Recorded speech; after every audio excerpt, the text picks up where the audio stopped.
స్వయంకృతంతో జరిగింది గతం, స్వయం కృషితో ఎదగాలి మనం.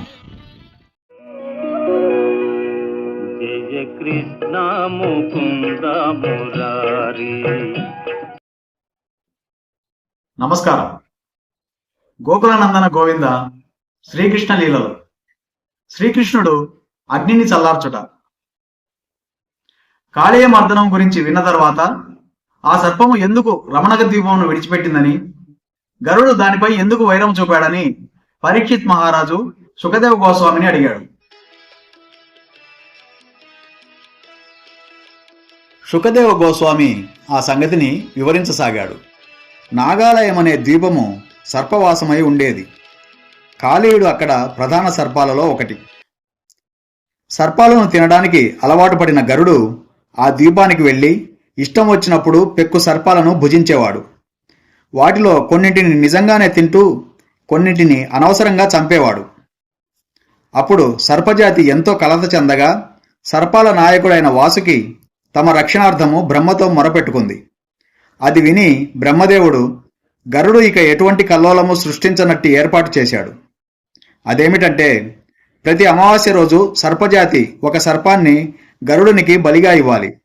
ఆ సర్పాన్ని ఒక చెట్టు క్రింద గరుడునికి బలిగా సమర్పించే ఏర్పాటు చేయబడింది. ఆ బలితో గరుడు సంతృష్టి చెందాడు. దానితో పక్షిరాజు ఇతర సర్పాలను కలతపరచడం ఆపేశాడు. కానీ క్రమక్రమంగా కాళీయ సర్పము ఈ పరిస్థితిని అదునుగా తీసుకొని తన విషం చేత బలం చేత అనవసరంగా గర్వితయ్యి ఆ సర్పము గరుడునికి ఈ బలి ఎందుకు ఇవ్వాలి అని తలచడం మొదలుపెట్టింది. ఆ విధంగా అది బలి సమర్పించడం మానివేసి తానే గరుడునికి ఉద్దేశించబడిన బలిని తినడం ఆరంభించింది. విష్ణువాహనము పరమభక్తుడు అయిన గరుడు కాళీయుడే బలులను తింటున్నాడని తెలుసుకోగానే కోపోద్రిక్తుడై అపరాధి అయిన ఆ సర్పాన్ని వధించడానికి నాగాలయానికి వెళ్ళాడు. కాళీయ సర్పము గరుడునితో పోరాడడానికి యత్నించి తన పలు పడగలతోనూ విషపూరిత కోరలతోనూ ఎదుర్కొన్నది. ఆ సర్పము గరుడుని కాటు వేయడానికి యత్నించగా మహాక్రోధంతో మహావేగంతో పక్షిరాజు విష్ణువాహన శక్తికి తగినట్లుగా తన తేజోమయ బంగారు రెక్కలతో దానిని తీవ్రంగా కొట్టాడు. అప్పుడు కాళీయుడు వెంటనే అక్కడ నుండి పారిపోయి కాళీయ మడుగులో తలదాచుకున్నది. ఆ మడుగు యమునా నదిలో ఉన్నది. దానిని గరుడు సమీపించలేడు. కాళీయుడు యమునా జలాలను ఆశ్రయించడానికి కారణం ఈ విధంగా ఉంది. గరుడు కాళీయుని ద్వీపానికి వెళ్ళినట్లుగానే చేపలను తినడానికి యమునా నదికి కూడా వెళ్ళేవాడు. అయితే అక్కడ సౌభరి ముని అనే యోగి నీళ్లలో ధ్యానం చేస్తుండేవాడు. ఆయనకు చేపల పట్ల దయాగుణం ఉండేది. యమునా నది దగ్గరకు రావద్దని, చేపలకు కలత కలిగించవద్దని ఆయన గరుడినితో చెప్పాడు. విష్ణువాహనమైనందున గరుడు ఎవరి ఆజ్ఞకు లోబడి లేనప్పటికీ మహాయోగి ఆజ్ఞను అతడు త్రోసిపుచ్చలేదు. అక్కడే ఉండి పలు చేపలను తినడానికి బదులుగా అతడు ఒక పెద్ద చేపను తీసుకుని వెళ్ళిపోయాడు. చేపల నాయకునే గరుడు తీసుకుని వెళ్ళిపోయాడని తెలిసి సౌభరిముని చింతించాడు.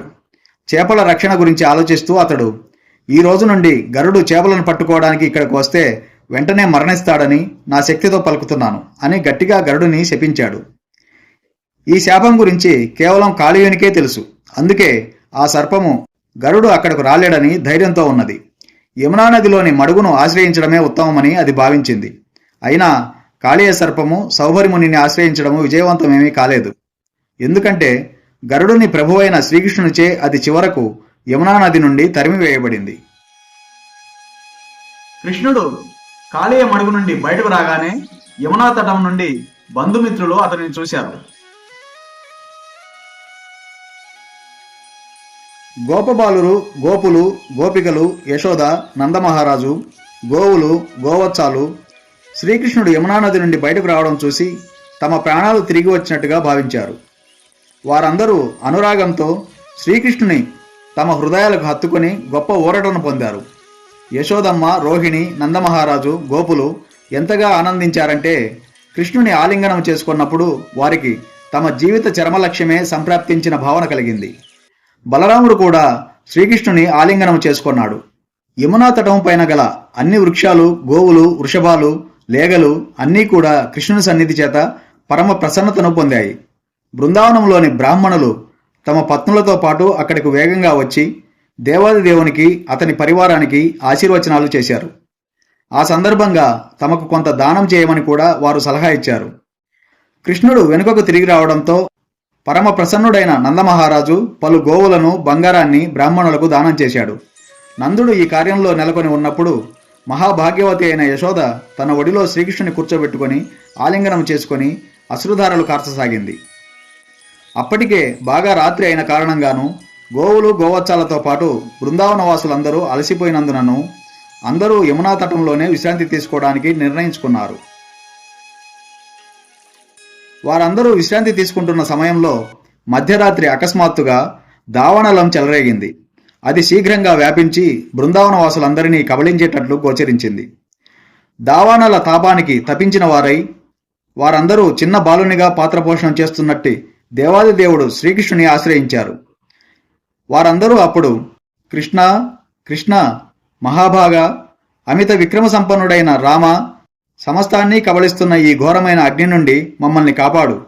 నువ్వు తప్ప మాకు వేరొక ఆశ్రయం లేదు. ఈ ఘోరమైన అగ్ని మమ్ము మృంగివేస్తున్నది అని గట్టిగా అరిచారు. తన వారి పట్ల కరుణ కలిగిన శ్రీకృష్ణుడు అప్పుడు అగ్నినంతటిని మృంగి వారిని రక్షించాడు. అనంతుడైన శ్రీకృష్ణునికి అది అసాధ్యమైన కార్యమేమీ కాదు.